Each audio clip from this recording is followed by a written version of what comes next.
Welcome back, everyone. It is NewMutator bringing you the Myth World Cup 2012. This is part 2 in the epic saga of the Time Wizards.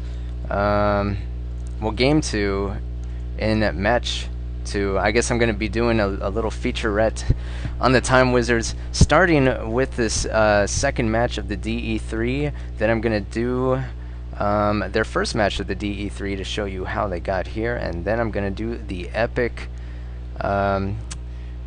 epic conclusion to their Myth World Cup run. So much heated debate about what exactly happened here in this match, so I'll try to bring that to you in case you were curious of what exactly is going on. But so far, I don't know if anything's going on. Let me see here. Time Wizards are going to be led by Bohemian. They're going to be this attractive blue color here. Mac and Ha Peach is Renwood, as we've mentioned last game. Hold on a sec. Last I played was... oh, okay. Never mind. Let's see. Scratch, Stone Cold, Father Xmas, MP Phil, and Storm Iron are all here as well. Yeah, that's going to be the Time Wizards. Looks like they have 7 players showing up. Epic strategy going on here with the looks like it's an 8 equals D, perhaps. I didn't really catch that. But Ramirez captaining for the Tcox, Cave, Flatline, Merc, and Gamer. Merc, as we mentioned, is a substitute. Gamer changing his name, so I'm curious if the Gamer in the first game is the same as the Gamer in this game. And another interesting thing is Cave actually wasn't supposed to show up for this match. As we saw in the previous Tcox matchup that they played, Cave was saying, yeah, I'm gonna be I'm not gonna be here for the next 2 weeks. He's hiking in the hills or spelunking, or I'm not sure what exactly he's doing in Switzerland or something like that. But somehow, even though he's doing that, he is managing to play this match, which is that's kind of why there is some controversy, is because of the fact that this cannot possibly be Cave, and yet it is his account. So there are accusations of dummying involved, and I may have mentioned earlier that dummying is when you use someone else's account deceptively. So that is somebody that is not actually Cave, playing as Cave. And Time Wizards are not aware of that just yet. I'm pretty sure that the way that it's been painted, it seems like Tcox are well aware that that is the case, and perhaps Cave even gave his account away to somebody to use specifically for this match. And there are accusations as to who that could be. It's very possible that it is indeed a Kruniak, aka whatever else you might know that person as. But I don't really know. I'm just gonna bring you the game to the best of my abilities. That is the skinny. The reason for that is because the reason why there is a dummy, from what I can tell, is the fact that Time Wizards did not really want the Tcox to have any substitutes other than Merc. They did agree for Tcox to field Merc, but anybody else in addition to that, they said, no, we don't want you to be able to field any other substitutes, because then we might not be able to take this match. We want to go as far in the tournament as we possibly can. And so that is the reason for that. That is the reason why there is a dummy. And I'm actually not ill, MP Phil, but thank you for your concern. There are a couple of goals. They are not Puskals, scouting goals for Renwood here in the mid. Merc is going to be able to take that flag 1 in the middle, which is good for him. Time Wizards are going to be able to take this flag in the south, as there is hardly anything there for the Tcox. They are sending a force to press on that flag, though. And the reverse thing happening here However, Renwood's goals taking out a scouting goal of their own, well, of the Tcox anyway, but wisely conceding flag 2, or not being able to tag flag 2 anyway,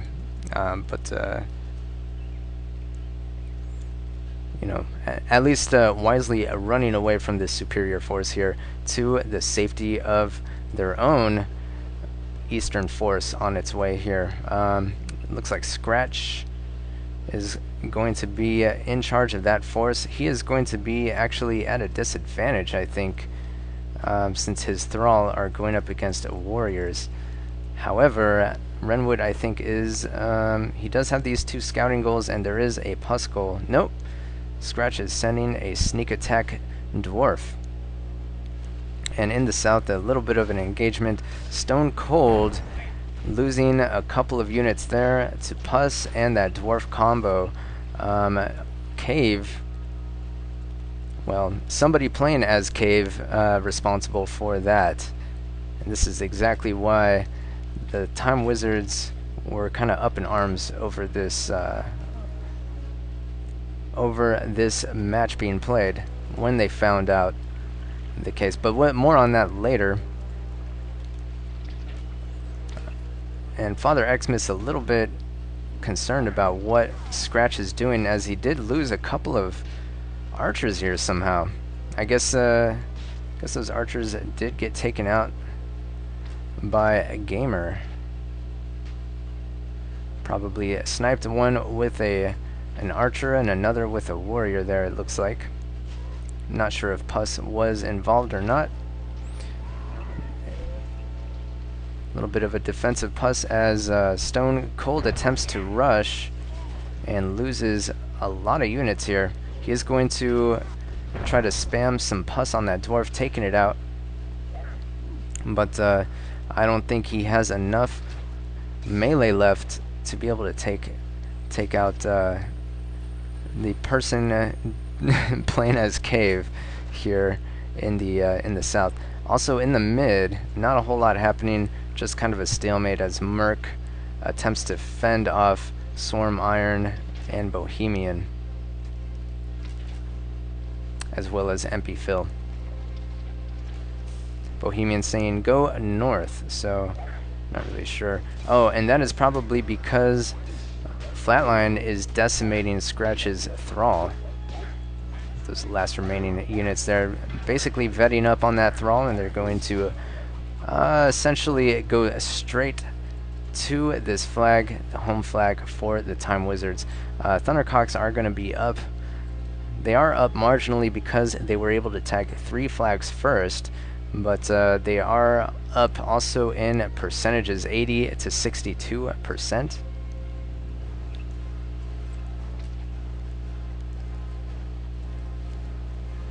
Scratch saying, hey, I thought I had somebody helping me out in the north, and so he has kind of dealing with some abandonment issues at this point in time. Trying to snipe that goal, or that dwarf, and missing entirely that goal and going down. Swarm Iron is going to attempt to repel this force, but he is not in a very good position. Also, too, it's hard to tell, but Time Wizards opting for Thrall instead of Warriors, and that is going to hurt them a little bit here. The only Warriors they have are in the possession of Stone Cold. Stone Cold is going to be rushing the southern force with these his forces, and he's going to be able to do quite well, I think, although he may lose some units here. He needs to use that Journeyman. He does have some units that are in critical condition, and luckily he may be able to heal that warrior there, and there might be another warrior that he can heal. He's going to let Cave cross here and say, look, I'm just going to go for this flag, and actually changes his mind at the last second. So this is where the action is. MP Phil is going to be taken out as the base race is on, and And Cave is going to actually be leading Stone Cold to the home flag of the Tcox, and there's only a lone journeyman on that flag. Everyone else is pressing here on the home for the Time Wizards, 63 to 41% at this point in time. And this is where, oh my goodness, what happened there? This is where a lot of the action is, as MP Phil's archers are being hunted down by a gamer.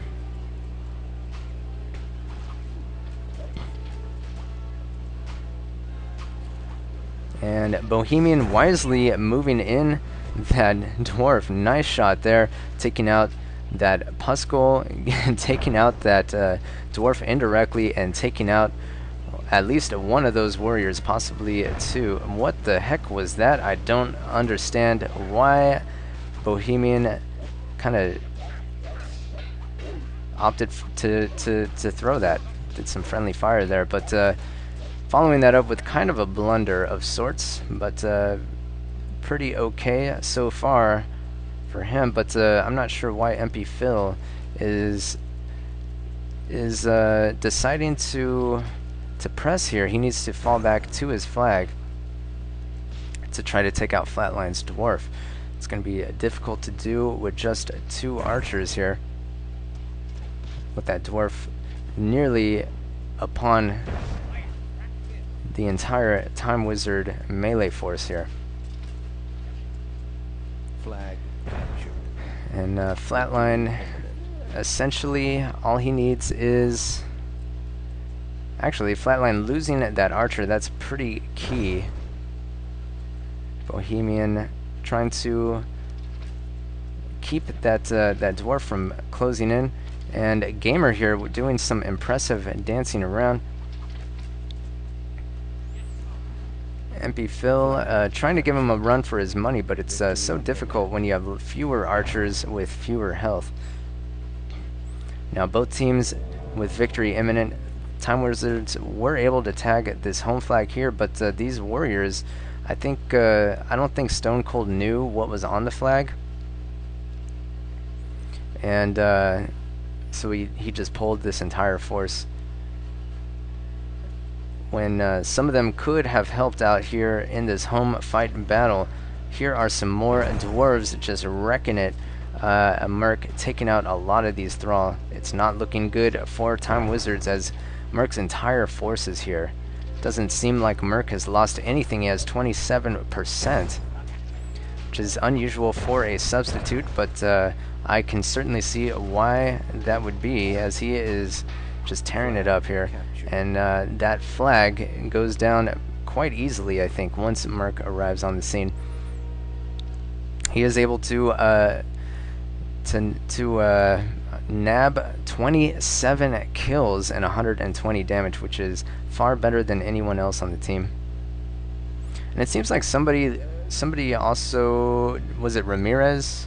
Yeah, I think Ramirez was the captain and ended up dropping somewhere in that game, and I didn't quite see when that happened, but I do remember that reading on the forums that he was complaining of having a shoddy internet connection, or somebody was complaining about that, some kind of post excuse of sorts. But nevertheless, Tcox are able to take the win in game number 2 against the Time Wizards, whom let's take a look at how they were able to fare. Storm Iron, it looks like doing the best on his team with 9 kills, 51 damage. However, non-positive ratios with 11 losses for him. And everybody, I mean, Flatline, 20 kills. It seems everybody on the Tcox doing exceptionally well, with the exception of Ramirez, who, having dropped, we are not able to access his stats for this game. However, series is tied at 1 as we move into game number 3. Thanks for joining me, everyone. It is NewMutator, and hopefully you guys stay with me as we move into game number 3 coming up right now.